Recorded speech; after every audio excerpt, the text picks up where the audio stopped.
ಪರಮ ಪವಿತ್ರವಾದ ಶಬರಿಮಲೆ ಯಾತ್ರೆಗೆ ಬಹುಮುಖ್ಯವಾಗಿ ನಾವು ಮಾಲಾಧಾರಣೆಯನ್ನ ಮಾಡ್ತೀವಿ. ಕಪ್ಪು ವಸ್ತ್ರಗಳನ್ನ ಧರಿಸಿ ಆ ಭಗವಂತ ನಮ್ಮ ಜೊತೆ ಇದ್ದಾರೆ ಅನವರತ ಅಂತ ಆ ಮಾಲೆಯ ಮುದ್ರೆಯಲ್ಲಿ ಮತ್ತು ಆ ವಸ್ತ್ರದಲ್ಲಿ ಭಗವಂತ ಇದ್ದಾರೆ ಅಂತ ಎಲ್ಲ ನಾವು ಪೂಜಿಸ್ಕೊಂಡು ಶಬರಿಮಲೆ ಯಾತ್ರೆಯನ್ನ ಮಾಡ್ತೀವಿ. ಅದು ಬಹುಮುಖ್ಯವಾಗಿ ಮಂಡಲ ಕಾಲ ವ್ರತವಿದ್ದು. ಯಾಕೆಂದ್ರೆ ಮಂಡಲ ಕಾಲ ವ್ರತವಿಲ್ಲದೆ ಅದು ಶಬರಿಮಲೆ ಯಾತ್ರೆ ಅನ್ನಿಸ್ಕೊಳ್ಳಲ್ಲ ಅನ್ನೋದು ಅಕ್ಷರಶಃ ಸತ್ಯ. ಆದ್ರೆ ನಮ್ಮ ಸ್ವಾಮಿಗಳು ಶಬರಿಮಲೆ ಯಾತ್ರೆಯನ್ನ ಮಾಡಿ ಮನೆಗೆ ಬರುವವರೆಗೂ ಕೂಡ ಆ ಮನೆಗೆ ಬಂದು ಆ ಒಂದು ಪರಂಜ್ಯೋತಿ ರೂಪನಾದ ಆ ಜ್ಯೋತಿಯಲ್ಲಿ ಭಗವಂತನನ್ನ ಕಂಡು ಆ ನಂತರ ಕೆಲ ಸಮಯ ವಿಶ್ರಾಂತಿ ಪಡ್ಕೊಂಡು ದೊಡ್ಡವರ ಆಶೀರ್ವಾದ ತಗೊಂಡು ಮಾಲೆ ವಿಸರ್ಜನೆ ಮಾಡಬೇಕು. ಈಗ ಅಲ್ಲಲ್ಲಿ ದಾರಿ ಮಧ್ಯೆ ಮಾಲೆ ಎಲ್ಲ ವಿಸರ್ಜನೆ ಮಾಡಿ ಬರ್ತಾ ಇದ್ದಾರೆ ಅಂತ ನಮ್ಮ ಸ್ವಾಮಿಗಳು, ಬಹಳಷ್ಟು ಸ್ವಾಮಿಗಳು ವರ್ಷ ವರ್ಷ ನಾವು ಹೇಳ್ತಾನೆ ಇರ್ತೀವಿ. ಈಗ ಚಿತ್ರದುರ್ಗದ ಗುರುಸಿದ್ದಪ್ಪ ಸ್ವಾಮಿಗಳು ನಮ್ಮ ಜೊತೆ ಇದ್ದಾರೆ. ಅವರು ಪಾಪ ನಿನ್ನೆ ಒಂದು ದೃಶ್ಯನ ನೋಡಿದ್ದಾರೆ. ಅವ್ರು ಹೇಳ್ತಾರೆ ಈಗ ಏನು ಅಂತ. ಸ್ವಾಮಿ ಶರಣ ಸ್ವಾಮಿ. ಸ್ವಾಮಿ ಶರಣು. ಶರಣಮಯ್ಯಪ್ಪ, ಹೇಳಿ ಸ್ವಾಮಿ. ಏನಿಲ್ಲ ಗುರುಗಳೇ, ಈಗ 48 ದಿನಗಳ ಕಾಲ ಒಂದು ಮಂಡಲ ವ್ರತ ಮಾಡಿ ಆ ಸತ್ಯವುಳ್ಳ 18 ಮೆಟ್ಟಲ ಒಡೆಯನನ್ನ ನೋಡಿಕೊಂಡು ಸನ್ನಿಧಾನದಿಂದ ವಾಪಸ್ ಬರುವಾಗ ನೀವು ಎಲ್ಲಿ ಮಾಲೆ ಹಾಕಿರ್ತೀರೋ ಅಲ್ಲೇ ಮಾಲೆ ಬಿಚ್ಚಿ.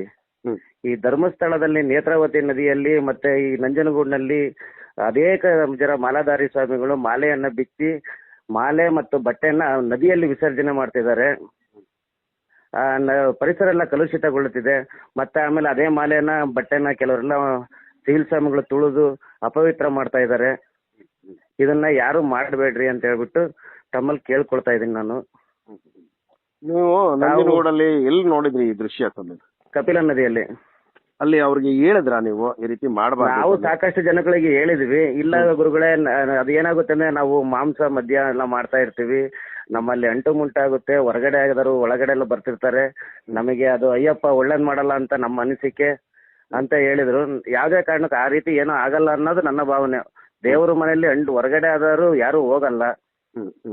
ಅದರಿಂದ ನೀವು ಮನೆಯನ್ನ ಶುದ್ಧವಾಗಿ ಇಟ್ಕೊಂಡಿರ್ತೀರ ಅಂತೇಳಿ ಅನಿಸಿಕೆ. ದೇವರ ಮನೆನ ನೀವು ಮಾಲೆ ಬಿಚ್ಚಿ ಮಾಲೆನ ತಂದು ದೇವಸ್ಥಾನ ಇದ್ಯಾವುದು ದೇವರ ಮನೇಲಿ ಇಟ್ಕೊಂಡು ಪುನಃ ಮತ್ತೆ ಮುಂದಿನ ವರ್ಷ ಧರಿಸ್ಬೋದು ಅಂತ ನನ್ನ ಅನಿಸಿಕೆ.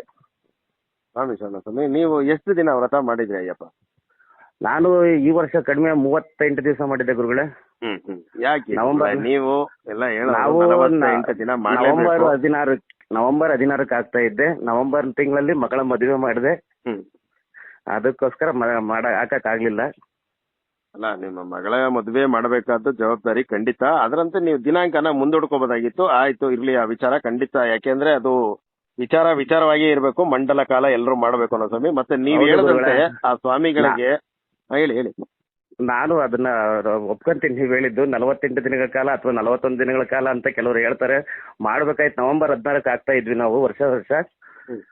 ನವೆಂಬರ್ 8, 9ಕ್ಕೆ ಮಗಳು ಮದುವೆ ಮಾಡಿದೆ. ಅದರಿಂದ ಒಂದ್ ಸ್ವಲ್ಪ ಕೆಲಸದ ಕಾರ್ಯಗಳ ಒತ್ತಡ ಇದ್ರಿಂದ ದಿನಾಂಕ ಮುಂದೂಡ್ಕೋಬಹುದಾಗಿತ್ತು ಅಯ್ಯಪ್ಪ. ನೀವು ಯಾತ್ರೆನ ದಿನಾಂಕ ಮುಂದೂಡ್ಕೋಬಹುದಾಗಿತ್ತು. ಭಗವಂತ ಏನು ಅನ್ಕೊಳಲ್ಲ. ನಿಮ್ಮ ಮಗಳ ಜವಾಬ್ದಾರಿ ಖಂಡಿತ ನೀವು ಮಾಡ್ಬೇಕು, ಅದರಲ್ಲಿ ಎರಡು ಮಾತಿಲ್ಲ. ಅದಕ್ಕೆ 100ಕ್ಕೆ 200% ನೀವು ಎಫರ್ಟ್ ಅಲ್ಲಿ ಕೊಡ್ಲೇಬೇಕು. ಯಾಕೆಂದ್ರೆ ತಂದೆಯಾಗಿ ನಿಮ್ಮ ಜವಾಬ್ದಾರಿ.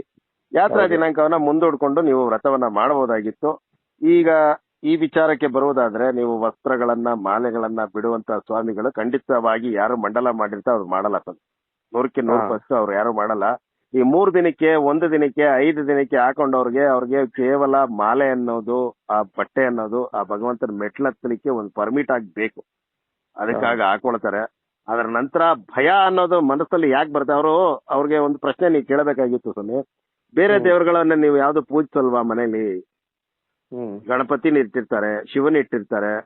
ಅವ್ರಿಗೇನು ಅಂಟು ಮುಟ್ಟ ಆಗಲ್ವಾ ಮಾಂಸ ಮಡ್ಡಿ ಮಾಡಿದಾಗ? ಅದು ದೇವ್ರ ಅಲ್ವಾ? ಹೋಗ್ಲಿ, ಅದು ದೇವ್ರ ಅಲ್ವಾ? ಇವ್ರಿಗೆ ಮಾತ್ರ ಯಾಕೆ ನಮ್ಮ ಅಯ್ಯಪ್ಪನ್ನೇ ವಿಂಗಡಿಸಿ ನೋಡೋದು ಯಾಕೆ? ಭಯ ಯಾಕೆ? ಎಲ್ಲಾ ದೇವರಂತೆ ಅದಕ್ಕಿಂತ ದಯಾಮಯ, ಬೇಡದೆ ವರ ಕೊಡೋಂತ ನಮ್ಮ ಸ್ವಾಮಿ ಅಯ್ಯಪ್ಪನ್ಗೆ ಅದೇ ಜಾಸ್ತಿ. ಇದರಿಂದ ಮತ್ತೊಂದೇನು ಅಂದ್ರೆ, ತುಂಬಾ ಯಾರು ಒಂದು ಮೃದು ಸ್ವಭಾವ ಅಥವಾ ಒಳ್ಳೆಯವರಾಗಿರ್ತಾರೆ ಅವ್ರಿಗೆ ಕಷ್ಟಗಳು ಬರುತ್ತೆ ಅಂತ ಆ ಭಗವಂತನ ಇಷ್ಟು ದಿನ ಪೂಜಿಸ್ತಾರೆ. ತಗೊಂಡಾಗ ಮರದ ಹತ್ರ ಇಕ್ತಾರೆ, ನದಿ ಹತ್ರ ಬಿಸಾಕ್ತಾರೆ ಮಾಲೆನ. ಆ ಮಾಲೆ ಎಲ್ಲೆಲ್ಲೋ ಕೊಂಡಿಲ್ ನೇತಾಡ್ತಾ ಇರುತ್ತೆ. ಇಂಥವ್ರು ದಯವಿಟ್ಟು ಮಾಲೆನೇ ಧರಿಸ್ಬೇಡಿ ಸ್ವಾಮಿ. ಶಬರಿಮಲೆಗೆ ಹೋಗ್ಬೇಡಿ, ಮಾಲೆ ಧರಿಸಿ ಸಿವಿಲಲ್ಲೂ ಹೋಗ್ಬೇಡಿ ಅಂತವ್ರು ಹೋಗ್ಲೇಬೇಡಿ.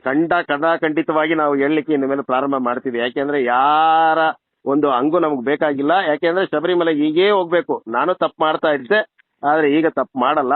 ಮುಂದಿನ ದಿನಗಳಲ್ಲಿ ಯಾರು ಶಬರಿಮಲೆಗೆ ಹೋಗ್ತೀರಾ ಅವರು ನಿಮಗೆ ಮನೆಯಲ್ಲಿ ಭಯ ಭಕ್ತಿ ಅನ್ನೋದಿದ್ರೆ ನೀವು ಭಗವಂತನ ಇಲ್ಲೇ ನಂಬಿಸಿ ಪೂಜಿಸ್ಕೊಳ್ಳಿ, ಇಲ್ಲೇ ನಿಮ್ಗೆ ಬರ್ತಾರೆ. ಅವರು ನಿಮ್ಮನ್ನ ಪ್ರಾರ್ಥನೆ ಸಲ್ಲಿಸಲ್ಲ ಅಂತಲ್ಲ.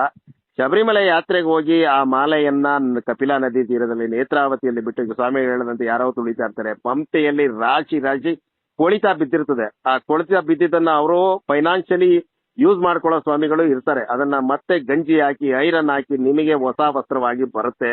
ಆಗ ನೀವು ಉಟ್ಕೊಳ್ತೀರಾ. ಅದನ್ನ ನೀವು ಪೂಜೆ ಮಾಡಿ ಭಗವಂತ ನಿಮ್ ಜೊತೆ ಇದ್ದಾನೆ ಅಂತ ವ್ರತ ಮಾಡಿದ್ದನ್ನ ಒಂದ್ ಕಡೆ ಜೋಪಾನವಾಗಿ ಎತ್ತಿಟ್ಟು ಮುಂದಿನ ವರ್ಷ ಉಟ್ಕೊಳ್ಳಿ ಅಂದ್ರೆ ನಮಗೆ ಮಾಂಸ ಮಡ್ಡಿ, ನಮ್ಮ ಮನೆಯಲ್ಲಿ ಆಸ್ತ್ರೀಯರಿದ್ದಾರೆ, ಅವರು ಬೇರೆ ಪೂಜೆಗಳನ್ನ ಮಾಡಕ್ ಬರಲ್ವಾ ಅಂತ ನನ್ನ ಪ್ರಶ್ನೆಗೆ ಉತ್ತರ ಯಾರಾದ್ರೂ ಕೊಡಿ. ಆ ಉತ್ತರ ಇದ್ದಾಗ, ಇಲ್ಲ ಸ್ವಾಮಿ ಅಲ್ಲಿ ನಾವು ದೇವ್ರನ್ನೆಲ್ಲ ಎಲ್ಲಾ ದೇವ್ರನ್ನು ನಾವು ಮಾಂಸ ಮಾಡಿದಾಗ ಅಥವಾ ಆ ಒಂದು 5 ದಿನಗಳ ಕಾಲ ಆ ಒಂದು ತಾಯಂದ್ರಿಗೆ ಆ ಒಂದು ಕ್ರಿಯೆ ಆದಾಗ ನಾವು ಆಚೆ ಇಟ್ಬಿಡ್ತೀವಿ, ನಮ್ಗೆ ಅವ್ರನ್ನೆಲ್ಲ ಯಾರು ಬೇಡ ದೇವ್ರು ನಮಗೆ ಅಂತ ಯಾರಾದ್ರೂ ಇಡ್ತಾರ ಸ್ವಾಮಿ?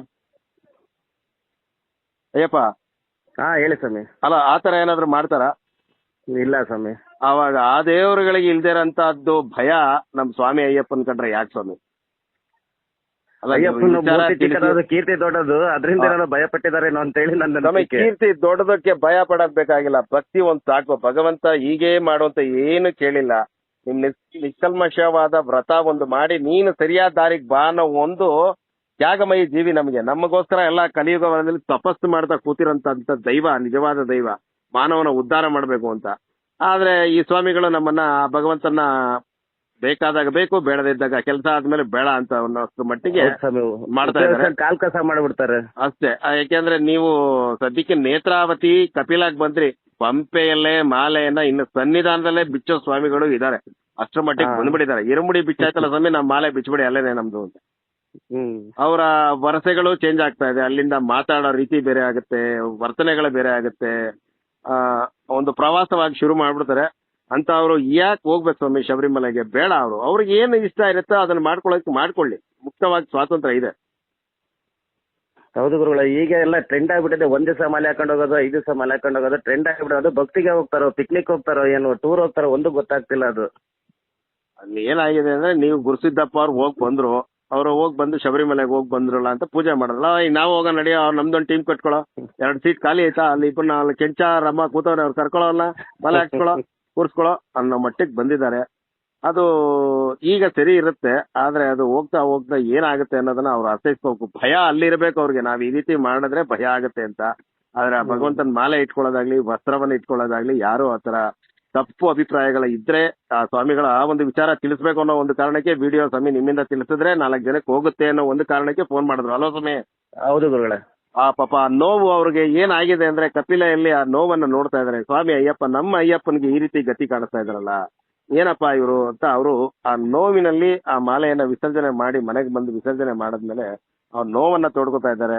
ಆ ನೋವನ್ನ ನೀವು ಅಯ್ಯಪ್ಪನ ಭಕ್ತರಿಗೆ ಕೊಡ್ತಾ ಇದ್ದೀರಾ ಅಂದ್ರೆ ಆ ಅಯ್ಯಪ್ಪನಿಗೆ ಕೊಡ್ತಾ ಇದ್ದೀರಾ ಅಂದ್ರೆ, ಆ ಅಯ್ಯಪ್ಪನಿಗೆ ನೋವು ಕೊಡೋ ಕಾರ್ಯ ಮಾಡಿ ನೀವು ಯಾವ ಸಾಧನೆ ಮಾಡಿ ಎಷ್ಟು ಕೋಟಿ ಖರ್ಚು ಮಾಡಿ ಪೂಜೆ ಮಾಡಿದ್ರು ಅದು ವ್ಯರ್ಥ. ನೀವು ಒಂದೇ ಒಂದು ತುಳಸಿ ದಳ ಇಡಿ, ಪೂಜಿಸಿ, ಒಂದು 4 ಜನಕ್ಕೆ ನಿಮ್ಮ ಕೈಲಾದ್ರೆ ಒಂದು ಬಿಸ್ಕೆಟ್ ಪ್ಯಾಕೆಟ್ ಅನ್ನ ಅನ್ನದಾನವಾಗಿ ಕೊಡಿ, ಅಥವಾ ಒಂದೊಂದು ಇಡ್ಲಿಯನ್ನ ಕೊಡಿ, ಅದೇ ಪೂಜೆ ಆಗೋಗುತ್ತೆ. ನೀವು 1000 ಜನಕ್ಕೆ ಕರೆದು ಊಟ ಹಾಕದೆ ಅಂತ ಎಲ್ಲ ಮಾಡಿ ಈ ಕೆಲಸ ಮಾಡೋ ಸ್ವಾಮಿಗಳಿಗೆ ಮಾತ್ರ ನಾನು ಹೇಳ್ತಾ ಇದ್ದೀನಿ, ಅನ್ನದಾನವನ್ನ ಎಷ್ಟು ಬೇಕಾದ್ರೂ ನೀವು ಅದ್ದೂರಿಯಾಗಿ ಮಾಡಿ, ಆದ್ರೆ ವ್ಯರ್ಥ ಮಾಡಬೇಡಿ. ಯಾರು ಆ ಒಂದು ಕೆಲಸ ಮಾಡಿ ಮಾಲೆಯನ್ನ ವಿಸರ್ಜನೆ ಮಾಡೋದು, ಬಟ್ಟೆಗಳನ್ನೆಲ್ಲದರಲ್ಲಿ ಬಿಡೋದು, ಮತ್ತೆ ಶಬರಿಮಲೆಯನ್ನ ಪ್ರವಾಸವಾಗಿ ಮಾಡೋರಿಗೂ ದಯಮಾಡಿ ಆ ಶಬರಿಮಲೆ ಅನ್ನೋ ಪದನ ನಿಮ್ಮ ಡಿಕ್ಷನರಿಯಿಂದ ತೆಗೆದು ಬಿಟ್ಬಿಡಿ ಸ್ವಾಮಿ. ಇದಕ್ಕಿಂತ ನಾನು ಕಠೋರವಾಗಿ ಹೇಳಲಿಕ್ಕೆ ಸಾಧ್ಯ ಇದೆಯೋ ಗೊತ್ತಿಲ್ಲ, ಆದ್ರೆ ಕಠೋರವಾಗಿ ಹೇಳ್ಬೇಕು ಅಂತ ತೀರ್ಮಾನ ಮಾಡ್ಬಿಟ್ಟಿದ್ದೀನಿ ಸ್ವಾಮಿ. ತಪ್ಪಿದ್ದಲ್ಲಿ ಕ್ಷಮಿಸಿ ಸ್ವಾಮಿ. ಸ್ವಾಮಿ ಶರಣ. ಹೇಳಿ ಅಯ್ಯಪ್ಪ. ಸ್ವಾಮಿ, ನಿಮ್ಮಿಂದ ಇನ್ನೊಂದ್ ಸ್ವಲ್ಪ ಇನ್ನೂ ಬಹಳ ಇಂಥವು ಮಾಹಿತಿಗಳು ಬರ್ಲಿ ಗುರುಗಳೇ. ಸ್ವಾಮಿ ಶರಣ ಸ್ವಾಮಿ. ಈಗ ನಮಗೆ ಭಗವಂತ ನಿಮ್ಮಂತ ಮೂಲಕ ಏನು ಒಳ್ಳೆ ವಿಚಾರ ತಿಳಿಸ್ಬೇಕು ಅಂದ್ರೆ ಖಂಡಿತವಾಗಿ ಮಧ್ಯರಾತ್ರಿ 12 ಗಂಟೆ ಆಗ್ಲಿ 1 ಗಂಟೆ ಆಗ್ಲಿ ಫೋನ್ ಮಾಡಿ ಸ್ವಾಮಿ, ನಾವು ಮಾತಾಡ್ತೀವಿ ಸ್ವಾಮಿ. ನಮಗೆ ಅದರಲ್ಲಿ ಯಾರ ಅನುಮಾನನೂ ಇಲ್ಲ, ಯಾರ ಮೇಲೆ ಭಯನೂ ಇಲ್ಲ. ಆ ಭಗವಂತನ ಮೇಲೆ ನಮಗೆ ಪ್ರೀತಿ ಇದೆ. ಪ್ರೀತಿ ಇಟ್ಕೊಂಡಾಗ ಆ ಭಯ ಅನ್ನೋದು ಬೇಕಾಗಿಲ್ಲ. ನಮ್ಮ ಮನೆಯಲ್ಲಿ ನಮ್ಮ ಮಾಲೆ ಇರುತ್ತೆ, ಫೋಟೋ ಇರುತ್ತೆ. ಫೋಟೋ ಇಟ್ಟು ಪ್ರತಿದಿನನೂ ನಮ್ಮ ಮನೆಯಲ್ಲಿ ಯಾರು ಅವ್ರು ನಮ್ಮ ಮನೆಯವರು ಪೂಜೆ ಮಾಡ್ತಾರೆ ಅವತ್ತು ಪೂಜೆ ಮಾಡ್ತಾರೆ. ಎಲ್ಲಾ ದೇವರಲ್ಲಿ ಸ್ವಾಮಿ ಅಯ್ಯಪ್ಪ ಸ್ವಾಮಿ, ಅದನ್ನ ಪಕ್ಕಕ್ಕೆ ದಯಮಾಡಿ ಇಡಬೇಡಿ. ಹೇಳಿ ಸ್ವಾಮಿ. ನಮ್ಗೆ ಏನಾರ ಕೆಲವು ಸಂದೇಹ ಇದ್ರೆ ಒಂದ್ಸಲ ಫೋನ್ ಮಾಡ್ತಾ ಇರ್ತೀವಿ ಗುರುಗಳೇ, ತಪ್ಪು ತಿಳಿಬೇಡಿ. ಇಲ್ಲ ಸ್ವಾಮಿ, ಗೊತ್ತಿದ್ರೆ ತಿಳ್ತೀವಿ, ಇಲ್ಲಾಂದ್ರೆ ನಿಮ್ಮ ಹತ್ರ ತಿಳ್ಕೊತೀವಿ, ಇಲ್ಲ ಅಂದ್ರೆ ತಿಳ್ಕೊಂಡಾದ್ರೂ ಹೇಳಕ್ ಪ್ರಯತ್ನ ಮಾಡ್ತೀವಿ. ಯಾವಾಗ ಬೇಕಾದ್ರೂ ಫೋನ್ ಮಾಡಿ ಸ್ವಾಮಿ.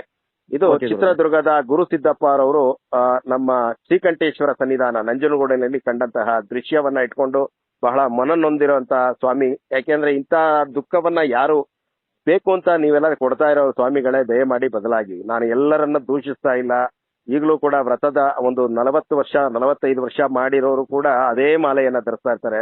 ಪಂಚೆ ತೀರಾ ಅದು ಅರ್ದು ಸೌದೋಗಿದೆ ಅಂದಾಗ ಅದು ಫೋಟೋ ಒರೆಸ್ಕೊಳಕ್ ಇಟ್ಕೊಳ್ತಾರೆ ಹೊರತು ಅದನ್ನ ಎಲ್ಲೋ ನದಿಯಲ್ಲಿ ಬಿಡ್ತಾ ಇಲ್ಲ. ಎಣ್ಣೆ ದೀಪ ಹೊಚ್ಕೋ ಹೊರತಕ್ಕೆ ಅಂತದಕ್ಕೆ ಆ ಬಟ್ಟೆಗಳನ್ನ ವಸ್ತ್ರವಾಗಿ ಇಟ್ಕೊಳ್ತಾರೆ. ದಯಮಾಡಿ ಅಂತ ಕಾರ್ಯವನ್ನ ಮಾಡಿ. ಯಾರು ನದಿಗಳಲ್ಲಿ ಮತ್ತು ಮರಗಳ ಅಡಿಯಲ್ಲಿ ಫೋಟೋಗಳನ್ನು ಇಡೋದು, ನದಿಗಳಲ್ಲಿ ಬಟ್ಟೆಗಳನ್ನು ಬಿಡೋದು, ಮಾಲೆಯನ್ನ ಎಲ್ಲಂದ್ರಲ್ಲಿ ವಿಸರ್ಜನೆ ಮಾಡೋ ಕಾರ್ಯವನ್ನ ದಯವಿಟ್ಟು ಮಾಡಬೇಡಿ. ಅಂತ ಕಾರ್ಯ ಇರೋರು ಶಬರಿಮಲೆಗೆ ಹೋಗ್ಲೇಬೇಡಿ ಅನ್ನೋದು ಖಂಡಿತವಾಗಿ ಹೇಳ್ತಾ ಇದ್ದೀವಿ ಸ್ವಾಮಿ. ತುಂಬಾ ಧನ್ಯವಾದ ಸ್ವಾಮಿ. ಸ್ವಾಮಿ ಶರಣ. ಸ್ವಾಮಿ ಶರಣಂ. ಇದು ಚಿತ್ರದುರ್ಗದ ಗುರು ಸಿದ್ದಪ್ಪರವರು ಕಪಿಲಾ ತೀರದಲ್ಲಿ ಕಂಡಂತಹ ದೃಶ್ಯಕ್ಕೆ ಭಗವಂತ ತಿಳಿಸಿಕೊಟ್ಟಿರುವಂತಹ ವಿಚಾರ. ತಪ್ಪಿದ್ದಲ್ಲಿ ತಿದ್ದಿ ತೀಡಿ, ಇಂತಹ ತಪ್ಪು ಮಾಡೋರು ದಯವಿಟ್ಟು ಬದಲಾಗಿ. ಸ್ವಾಮಿ ಶರಣಂ. ನನಗಿಂತ ಕಿರಿಯವನು ಯಾರಿಲ್ಲ. TS ಕಣ್ಣನ್, ರಾಮನಗರ. ಸ್ವಾಮಿ ಶರಣಮಯ್ಯಪ್ಪ.